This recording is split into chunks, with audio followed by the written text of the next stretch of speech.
প্রিয় বন্ধুগণ, বিপদে না পড়লে আপনি বুঝবেন না কে আপনার বন্ধু, কে আপনার শত্রু এবং কে আপনার ভালো চায়।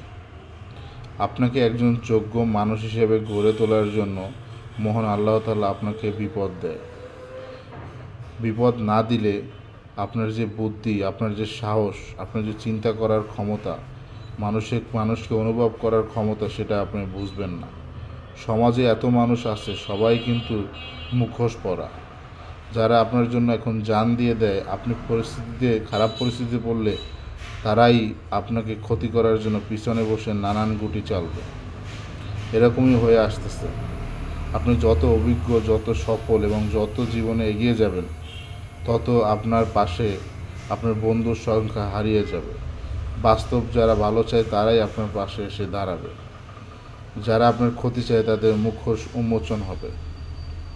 কীভাবে বুঝবেন যে আপনার ক্ষতি চায়? যারা আপনাকে ভালোবাসে, আপনার ভালো চায়, তারা কখনোই আপনার অগোচরে আপনাকে নিয়ে খারাপ সমালোচনা করবে না।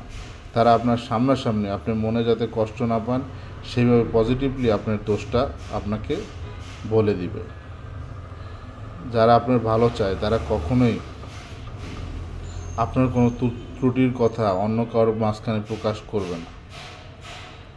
তারা আপনার সফলতাকে আপনার সামনে এবং পিছনে সবভাবেই তারা খুশি হবে। সমাজে যারা মুখোশ পরে চলে এরকম সংখ্যাই অনেক বেশি। এদের থেকে সাবধান থাকতে হবে। তা নাহলে যখন আপনি হঠাৎ করে বিপদে পড়বেন, তখন যে আশা আপনি করেছিলেন সেই আশা ব্যাহত হবে। এই জন্য বিপদে পড়লে কখনো ভেঙে পড়বেন না, কারণ বিপদই অ্যাকচুয়ালি আপনাকে সঠিক মানুষ, চিন্তাশীল এবং যোগ্য করে তোলে। বিপদই আপনাকে একজন বেটার মানুষ তোলে এবং সঠিক মানুষ চিনতে সাহায্য করে।